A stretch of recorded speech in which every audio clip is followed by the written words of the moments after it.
Hey friends, welcome back to Biohacking Beauty, where skincare meets science and we help you to cut through the noise in the world of anti-aging. Wow, Anastasia Khodzhaeva doing the intro for the Biohacking Beauty podcast. That's it. I can leave. That was my last, I guess this is my last episode. And this is when the download's going to start, the window. Come on. So first of all, welcome to the Biohacking Beauty podcast. Amitai Eshel here, co-founder of Young Goose Skincare, and my co-host, co-founder, co-CEO, Anastasia Khodzhaeva, Hello, everyone. co-parent. Co-parent to love. And today we're going trend hunting. oh my God, do you have a license? No, but we're going to be talking red light therapy masks, salmon sperm facials, retinol for your elbows. You know, if I'm excited. Ice baths for the face. Yeah, and we're going to see if these trends actually worth the hype or they just good marketing. Yes. Okay, so we're going to start breaking down. Let's do it. Okay. So we're breaking down 12 of the most viral skincare trends. No fluff, no filters, just honest takes, clinical insights, and some critical thinking along the way. Well, the first one and a little bit of fluff. Always with you, some ranty fluff. Okay, so the first one is face ice baths. You've seen it. Everyone's doing them. Have you ever done face bath, Amitai? Face bath? Yes, face ice bath. No. I mean, I've dunked my head when I did an ice bath, but no. Same, yeah. So the face ice bath, they claim to sculpt, depuff, and tighten your skin. So what do you think? Is it long-term, short-term? What do you think? So I think it's like, you know what I would equate it to? Something that I talk about a lot. Hyaluronic acid gained popularity because it played in both worlds. It was an injectable, a filler. We will talk about hyaluronic acid later. No, because I'm saying it played on both worlds. It was a filler and a humectant. Okay. And people conflated the two. And companies helped that conflation where people think that if I apply it on the skin, it's going to act a little bit like a filler, or the opposite. Oh, I'm injecting it. It's probably going to hydrate me as well. And one actually has nothing to do with the other. It just has the same name. And face ice bath and an actual ice bath are pretty similar, that they have nothing to do with each other. And the reason is because ice baths are lowering the core body temperature. And most of the reaction is done by the body as a whole, like the liver or the body as a whole, and not the actual organ that's being cooled, like the skin, Whereas facial, you're not getting any of that effect by cooling the face specifically. So what do you think? About ice baths? Yeah. Facial ice baths. So yeah, what I was saying is that I do think, I agree with you that you can't now equate ice bath and facial ice bath for wellness benefits and say that all the same medical benefits that you get from ice bath, you'll get from the facial ice bath. No. But I do know people that when they're kind of like in the funk and they're having a bad day, when they go to do facial ice bath because they, for whatever reason, can't, maybe they don't have a big ice bath in their home, right? It does help them to reset their mood. Great. So yeah, I just wasn't sure if this is the people you were referencing. No. I'm just referencing, and the major thing is the people think it's a wellness. But there's definitely no long-term benefits. And also, if you're doing facial ice baths every day and you're hearing this and you're like, oh man, am I just wasting my time? That depends, because it's all about how it makes you feel in the end of the day. You said to be short and snappy. So I'll just say the very last thing, that the facial ice bath, it constricts your blood vessels. So temporarily, you will look better in the mirror and you will have that glowing skin and you will look better. So if that look at yourself in the mirror makes you feel better, Sure, have it as a part of your day. Okay, sounds good. But it's not a miracle worker. Apropos, makes you feel better, and Like you're not building collagen, you know? no, you're not. Jelly eye patches. Yes. So that's you're right. Jelly eye patches for me, that's very much the same thing. It just makes you look better temporarily. There's absolutely no long-term effect. And fun fact, you don't have to even spend money on the jelly eye patches. You can take saran wrap. You can put an eye cream under it. You can put saran wrap like on top around your eye. You will have the same effect. It's almost like the tissue gets heat up and the blood comes to the surface, and it's a little bit even like a swelling effect. So if somebody has like not really the dark circles, it doesn't help with the dark circles really, but if you have like wrinkles or puffiness, so that by that temporary like almost swelling, it will all look more tighter and even. But again, you don't even have to invest in a jelly I'm going to be patches. short and snappy. I want to say two things. Sure. Number one, the problem is that I think they're sold as an active ingredient, which they are not, or they are not good at carrying the active ingredients. They're submerged in a liquid, but it's not really good at carrying that. So you should apply whatever you want to apply and have those applied after. Like Dukes, for example, they have ones that are reusable, and all you do is you put it off the product. Yeah, a lot of brands have now the reusable ones. The second thing I would say, they're all of them, 100% of them are made in China, including, that's the same with sheet masks, by the way. That's why we never made a sheet mask. So you don't know if they're contaminated, you don't know what's going on there, you don't know, what's going on. Same thing with saran wrap, they might have microplastics, things like that. Yeah, and I'm not suggesting that you should do it. I'm just saying if you want to save money on the jelly patches, you can use a saran wrap. That is my problem. But that's it. I'm not going to rant. We can go to the next one. Yeah. Okay. So no cellular benefit, long-term cellular benefit, no long-term change. So the third one is fun. Salmon sperm facials. Or PDRN. Yeah. PDRN, polynucleotides. So they're supposed to support tissue regeneration and elasticity. I think it's going to make noise. In theory. In practice, let's talk sourcing. You know? So why? So first of all, this is actually really, really, really not new. And if people remember from like 10 years ago, companies having sodium DNA and sodium RNA in their products, they were always derived from salmon sperm. So the reason you don't see them anymore is that people realize that the sourcing is really poor. They source them from obviously farm-raised fish, farm-raised salmon. These have a lot of other things like antibiotics. The dirtiest fish in the industry. The dirtiest thing, and that's why people don't use them in cosmetics anymore. But now they kind of gain a resurgence in skincare, in injectables. What you can do to go around it, because there is something to be said about polynucleotides, sodium RNA, DNA, and by the way, spermidine that is there, is you could do two things. You could apply Young Goose youth products that have spermidine, and for sodium RNA, DNA, you can have exosome injections. That's the good part of exosomes. When you hear exosomes, that's a carrier vehicle. What's inside it is the same thing. So yeah. That's what I have to say.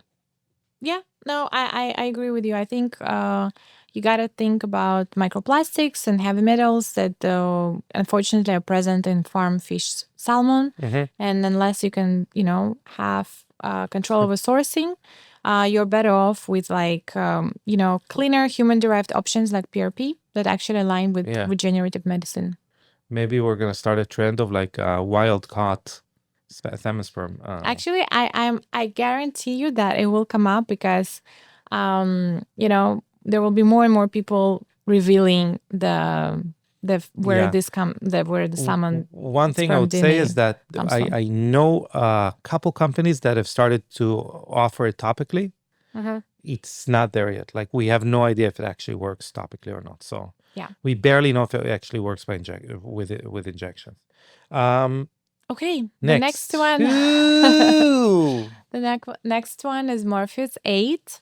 And I Okay. think we should frame it as radio frequency and radio frequency microneedling. And this is not microneedling, which is separate. Yes. That's a very common question that we get actually every time we bash microneedling with radio frequency. So we support microneedling, but we do not support microneedling with radio frequency. And so this therapy is sold as tightening, collagen stimulation procedure. It's definitely overhyped, and we talk about it, a lot. You talked about it in so many podcasts, Ben Greenfield's podcast, and many others. Dropping names. I'm kidding. Yes, but you can drop them. But real long story short is this treatment just has so many drawbacks, so many risk factors that, in our opinion, it's just not worth it. Are you okay with me saying this for the both of us? Yes, it targets. It's people do it instead of plastic surgery. Like that's what people want. They want to prevent plastic surgery by using Morpheus 8, soft wave, other wave-based devices. It doesn't do that. In order to do that, it needs to target the fascia. That's what doctors are using it for. It doesn't actually reach the fascia as far as like the needles. What it does reach are tissues like fat, like hypodermis, like areas that are like blood vessels. The reason it doesn't actually reach the fascia is because below the fascia are like nerves and you don't want to reach them actually. So it reaches areas that instead of getting, tightened up beautifully, what is created is scar tissue. So the reason there is results in the beginning and that these results are you feel like they're going away, it's because these results are actually temporary swelling and water retention. So basically like trauma. When this trauma is resolved, it's resolved as scar tissue, which is very thin. If you think of, like, if anyone has a scar anywhere, that scar long-term is thin. Number one. Number two, it doesn't actually function well like the tissue that was before. And you even might damage, and you probably are damaging if you're doing it over and over again, fat and blood vessels. And again, that is a summary of something we said often. So I don't know if you want to say anything else. No, you covered it. Okay. Red light face masks. Red light face masks specifically. Yes. Okay. So Instagram loves them. Instagram loves them, and companies like Omnilux are paying. It's funny, but we were at dinner with not a dermatologist, just what is she? Like a pediatrician. She said, someone asked me about LED face masks. And she said, the only one that works is Omnilux. And then I proceeded to ask her why. She couldn't really explain. I explained to her why that is not true. And that this is just another face mask, to which she said, yeah, but why do all the dermatologists on Instagram recommend it? And the reason is money. Yes. It's so strange to me that people don't draw that connection. Yeah, insane. But so Omnilux, just another face mask. The way we measure face mask or any red light therapy is the color, in other words, the wavelength, and the power, right? That's it. They are not powerful enough. They could be the right wavelengths. The wavelengths are very easy. It's just, like any Christmas lights can be the right wavelengths. But they are, by the way, some Christmas lights are actually stronger than. So the wavelengths should be between 630 and 850 nanometers, right? 630 to 650, and then 800, and then around 850, which are infrared. But basically, there's no anyone can make those. I'm not even going to the nitty-gritty of it. There is quality issues, but I'm not even going to go there. I'm going to go to that is a given. Any company can do that. The problem is with face masks is that the diodes that you need to use, the LEDs, bulbs that you need to use, are very weak. The reason is because LEDs are actually really bad at higher outputs at controlling their heat. So once you get a certain power, you need to cool them down with vents, and you can't have it in the face mask. That's heavy, and so you're left with diodes that are weak. And these diodes actually are like instead of, if you want to have a good physique, you're not gonna lift like I don't know, like a stick. You're not gonna do deadlifts with a stick, right? Because it's not gonna give you any results. That is similar to LED masks. You might get some results in the beginning, like someone that's just starting to train and does just body weight exercises. But long term, if you really wanted to get amazing results, you need to start lifting heavy things over your head. And that is not the case with masks in general. If you wanted to get good results with masks, it would be by them activating other ingredients. So retinol, even though most masks are saying don't use retinol with it because retinol is photosensitizing, that's more for regulatory reasons. And of course, this is not medical advice, but I'm telling you, like, what is a way to bypass it is by using retinol with red light therapy. If you wanted to use something that is more effective, then you would using ladder serum, which is designed to be activated by red light. We've designed it, took us 4 years to develop that. But in general, you should use photoactive ingredients activated by red light, and then you can use a mask. That's true. But alone red light therapy masks aren't as effective long term as a panel that would provide about 3 times the energy. Yeah. So I agree. Panels are just like, as a rule of thumb, panels are better and you get more results. If you happen to have an LED mask and you don't want to throw it away and you want to get some results out of it, you might as well use it with a ladder serum. I personally would just say, if you don't have the ladder serum, you heard Amitai saying, oh, use the retinol. You do have retinol. You're like, oh, I'm going to go do it. Just make sure that retinol takes, a lot of people don't know, retinol takes about 20 minutes to get absorbed. So you would need to really wait at least 20 to 30 minutes, Yes. have retinol fully absorbed, and then use the Correct. red light therapy, because the light gets abstracted by any kind of Yes. water. So if you have anything on your face that haven't fully absorbed, you're not gonna get any results. And on that note, I will tell you, Amitai, that I don't know if you've seen it, but there are people that they put sheet mask and then they put the LED mask on. I hope you mean shit mask, No. because that would make more sense than a sheet mask. Okay, guys, I don't know if you understood my accent, but yes, people are using sheet mask. Okay. Anyway, Shout out to History on Fire and Daniele Bolelli. He's an Italian and he gets a lot of flack for not being able to pronounce sheet and shit and sheep and ship. Yes, and honestly, digressing here, but one of the reasons that I wouldn't come before on the podcast more often, I do feel like I have an accent. Okay, and that's hope a shit people reason for not coming on the podcast. Understand what I'm saying. Listen, So let's get anyway, back to it. You next. said to Yes. be snappy. Yes, I need to be short and snappy. Okay, retinol body cream. Okay. Oh wait. So sheet masks it's just stupid. Okay, don't do it. It's dumb. Just we need to be short and snappy. So I'm being very snappy. Sheet masks with red light therapy is dumb. Don't do it. Now we're gonna go to retinol body cream. Retinol body cream. Actually, not that bad of an idea. It's just that so we are going to launch a body cream. We're working on it for a long time. Why did we decide against retinol?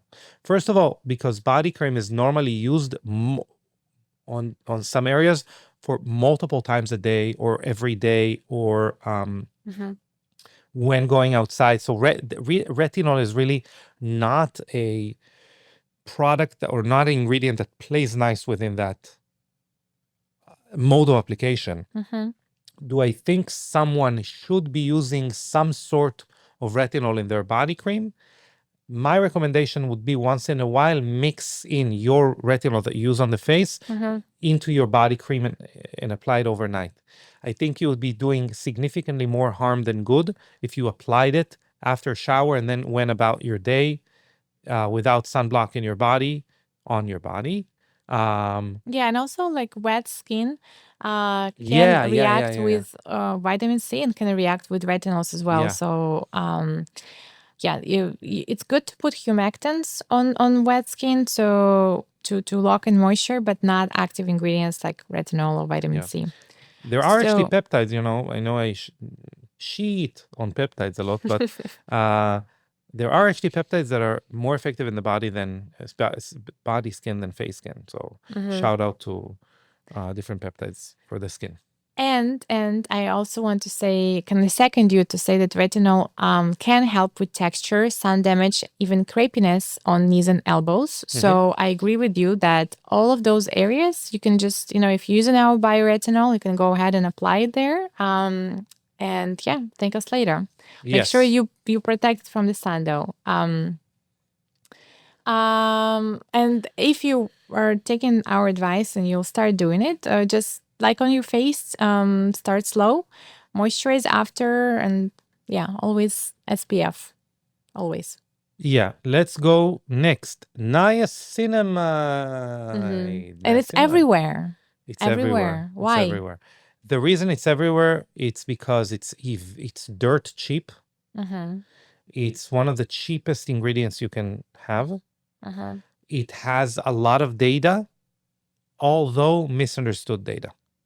Okay, well, not non-longevity related data. I agree. Well, I will say this. Niacinamide is versatile. It does have some data that it strengthens the skin barrier, balances oil, and reduces redness. Because after all, we do want to, bring up data here. But too much of it can backfire. So it can be something that can actually irritate or cause breakouts. Okay, so here's the thing. So let's frame it short and snappily within the longevity framework, the longevity matrix, if you would. Yes. I love the episode that you did about longevity matrix. No, thank you very much. I try to be like... Anyway, so not to digress. So niacinamide is the waste material of NAD consumption in the body. It can be recycled back into NAD, and that is why it provides results when used in skincare. That is actually one of the evidence we provide as far as treating other NAD precursors like NR or NMN in ways that would improve their absorption. We actually borrow a lot of the data off of niacinamide, which is from the same family. The problem is the cells recognize niacinamide as a signal that a lot of NAD has been used, or a lot of NAD has been, basically a lot of energy has been created. And really, just because I'm saving you guys an hour, just trust me when I'm saying the body doesn't want to use energy, it doesn't have to. Cells don't want to use energy, they don't have to. I'm going to finish that at that. I should do an episode about that specifically. But there is a reaction that happens with niacinamide when there is high amounts of it. Your cells stop recycling NAD. All right. I remember, shout out to Dr. Joe Mercola. Poor guy was giving a lecture about how great niacinamide is on stage, and I texted him like a bazillion articles on why he's wrong. And I think since then he stopped saying it. Shout out to Dr. Joe Mercola. But basically, short-term, great results because you have more NAD. Long-term, it's like taking steroids. You will have more testosterone, but you're going to make less testosterone naturally, and you might harm that system long-term. That's why too much of it can cause complications. So what do? We use precursors that are much more sleek and elegant, like NR and NMN, and other ones as well. By the way, not all niacinamide is created equal. We use niacinamide, which, because of regulatory reasons, we have to call it niacinamide, but it's not really 100% niacinamide, which bypasses that signal of stopping the recycling of NAD. That's I'm gonna finish with that. I'm just gonna say that we actually are doing the opposite with our NAD Apex complex, which is our newest complex, which we actually stimulate more NAD production naturally. We kind of flip the script on that reaction, and we signal the body that it needs to create more NAD. Mic drop. We can move on. Okay. I actually feel compelled to just say that all of what you said is right, but there are not that many companies that use like 10% of niacinamide. The Origin. Okay, well, the Origin. That's what it's called. Origins? Origin. I think. Shout out to Origin. Okay. Anyway, the point is that what I'm trying to say is that ordinary.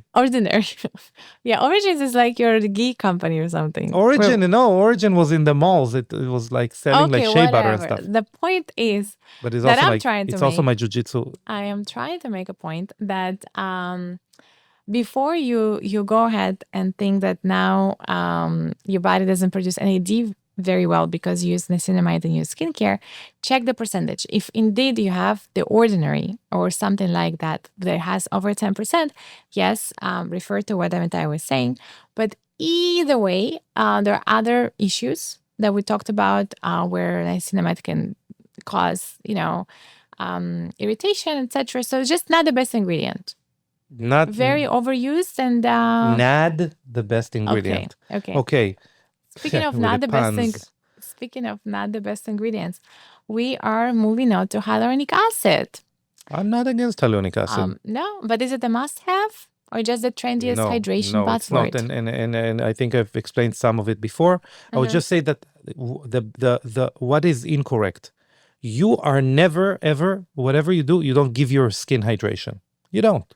Nothing goes to the layers where hydration is being produced and exchanged in your skin. That's too deep. The ingredients don't get there. So when you apply hyaluronic acid to your skin and you heard the myth about it kind of drawing moisture from the air, whatever, it does it at a very low level, which is basically your skin barrier.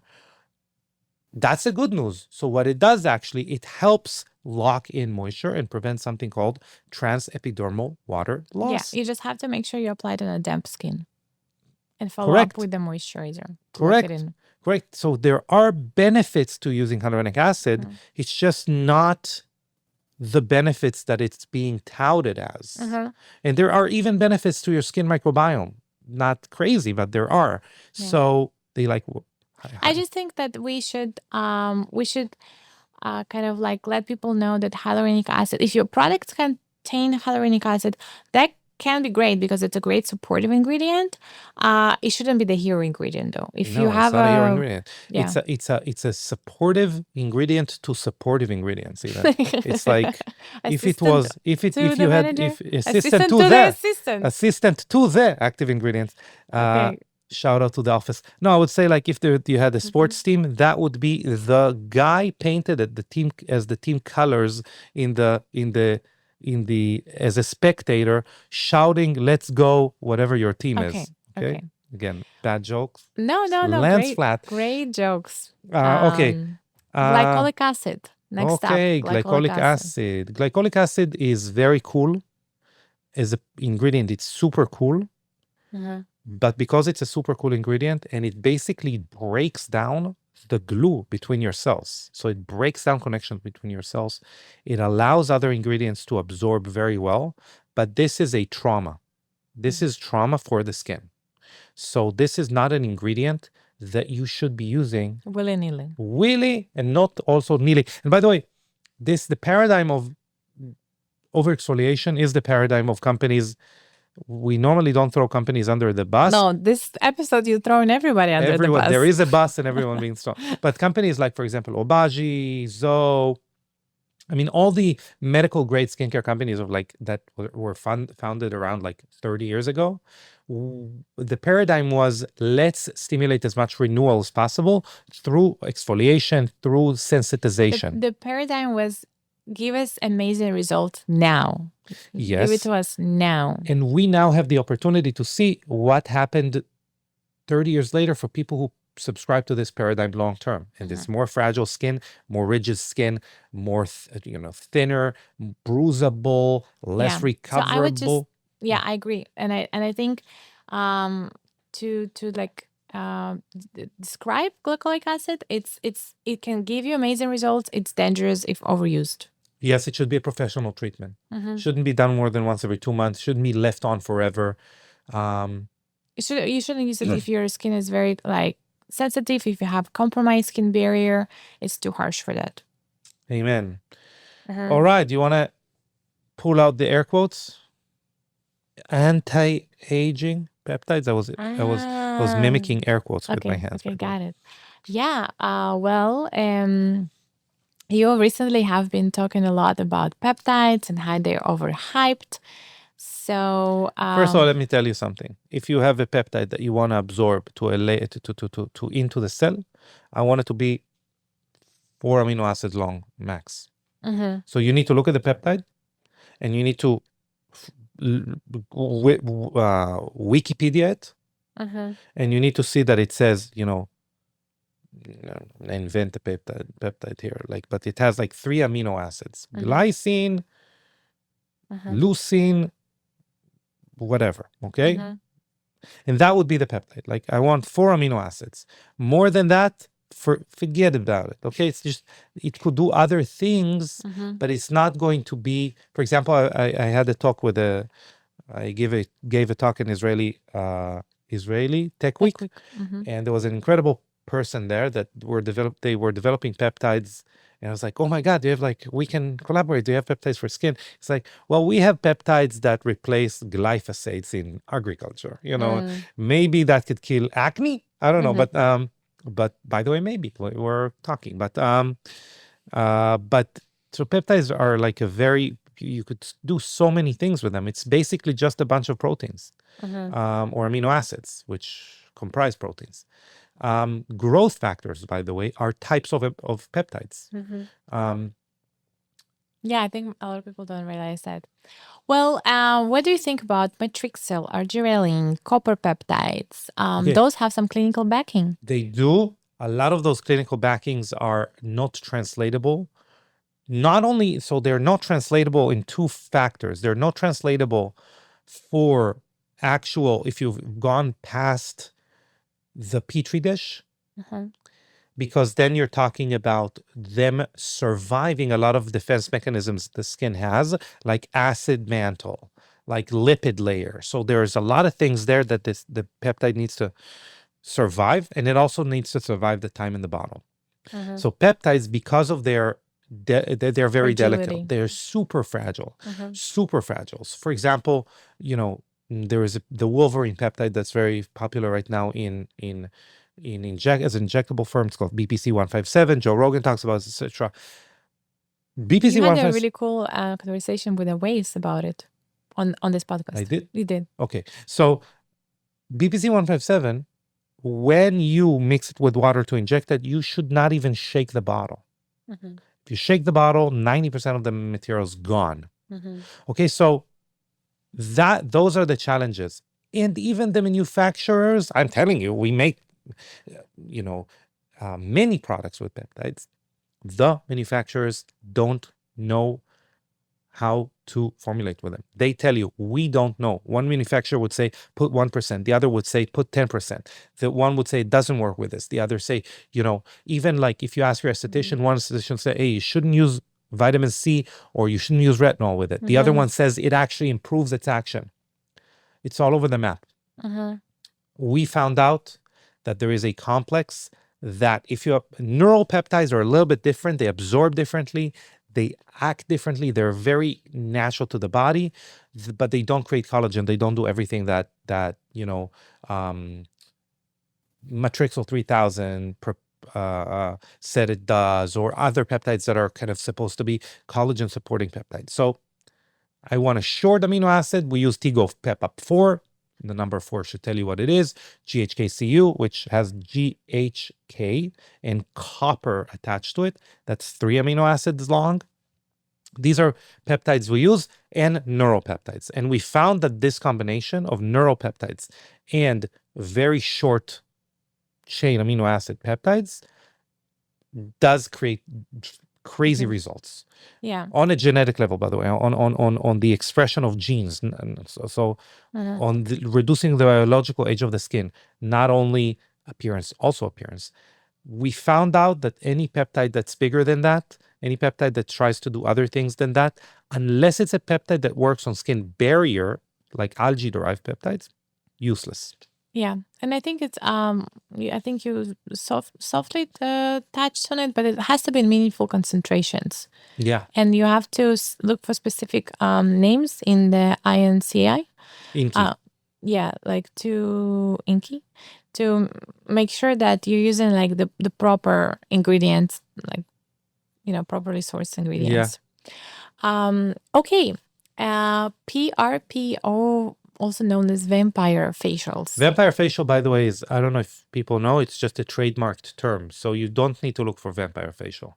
It's just someone trademarked it. And if you use their, if you use their material or you use their vials, you've gone through their training, they can call it vampire facial. But it's the same as saying PRP or PRF, by the way. Same thing as far as PRF is platelet-rich fibrins. And the other one is plasma. Plasma, yeah, it's the same thing.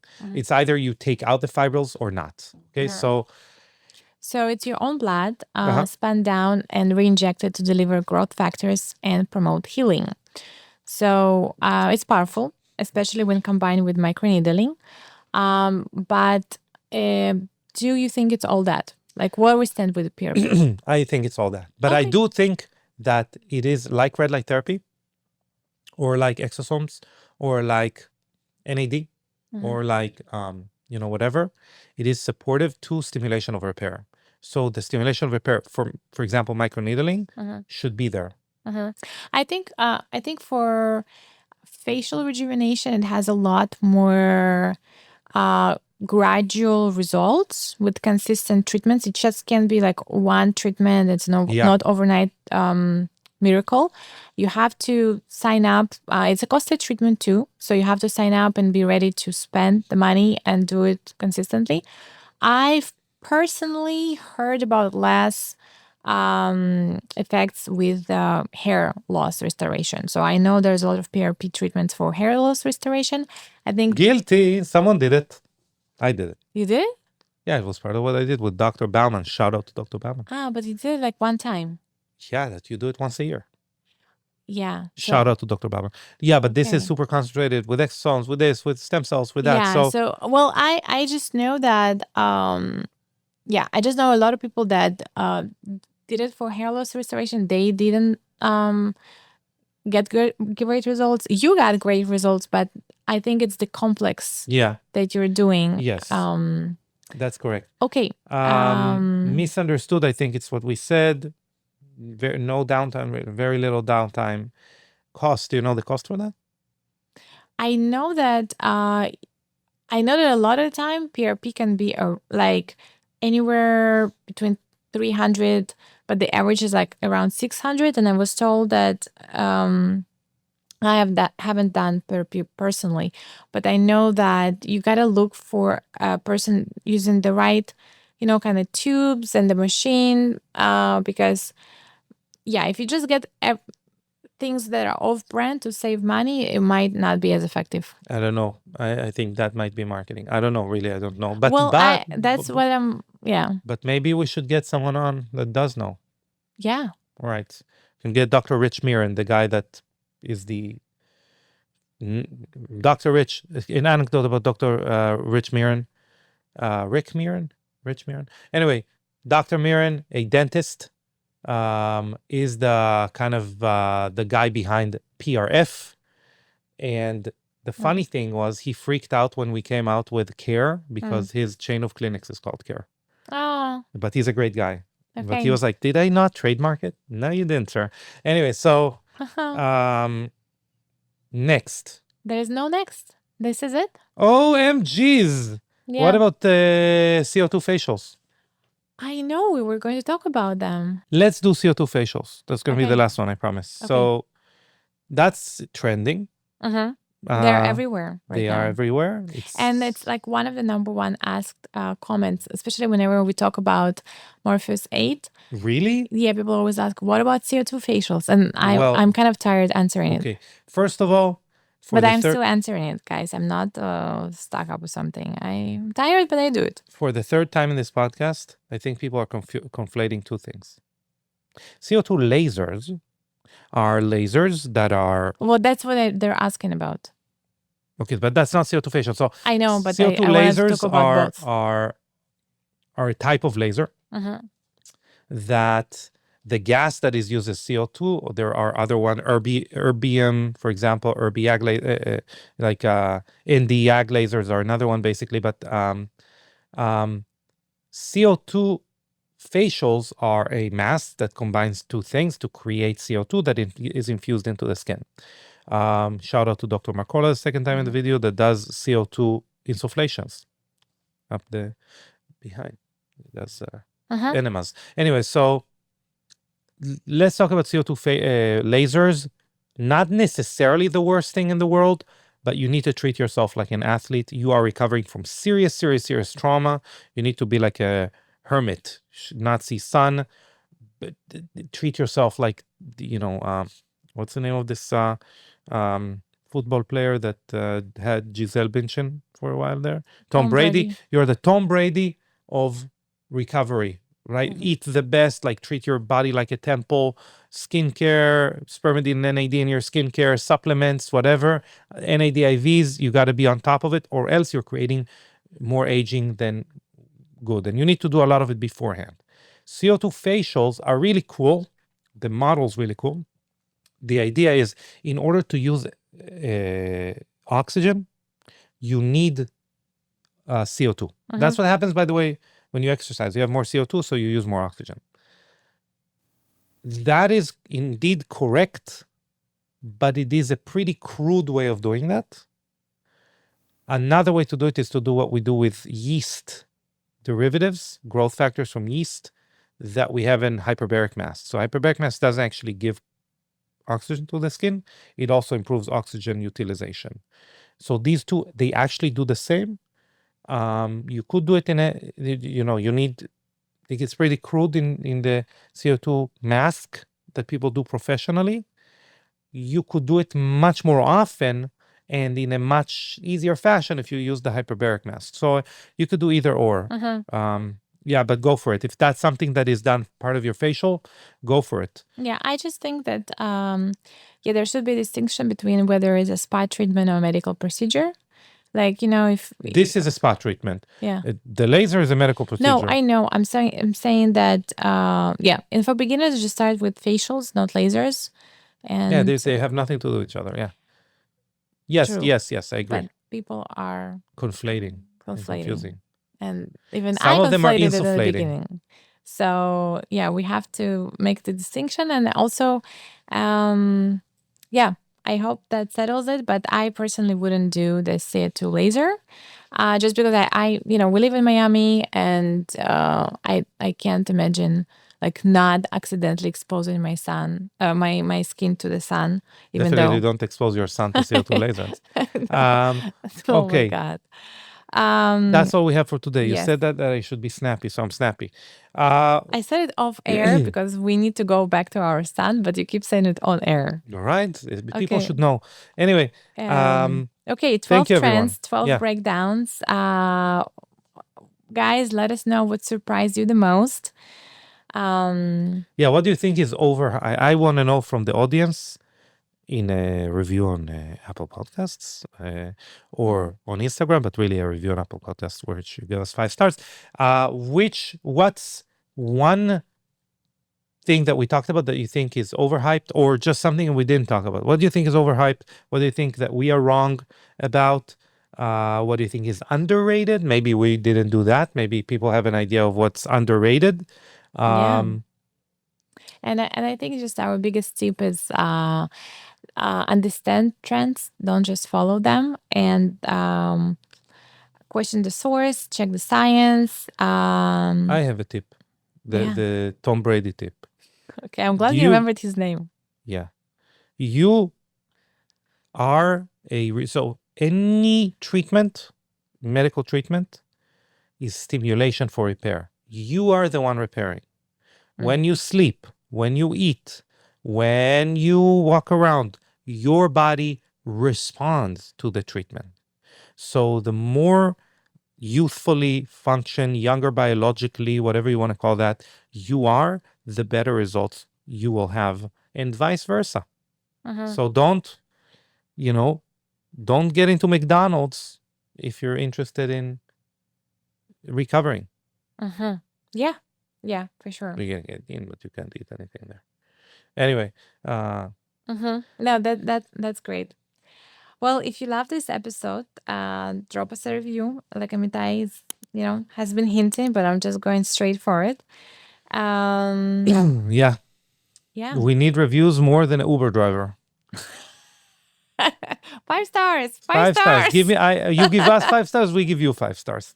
Anyway, thank you, everyone. Thanks for tuning in to We'll Biohacking see you here next time. Comment the fact that you want Anastasia to come on more episodes. That really helps, as you can see. Bye. Bye.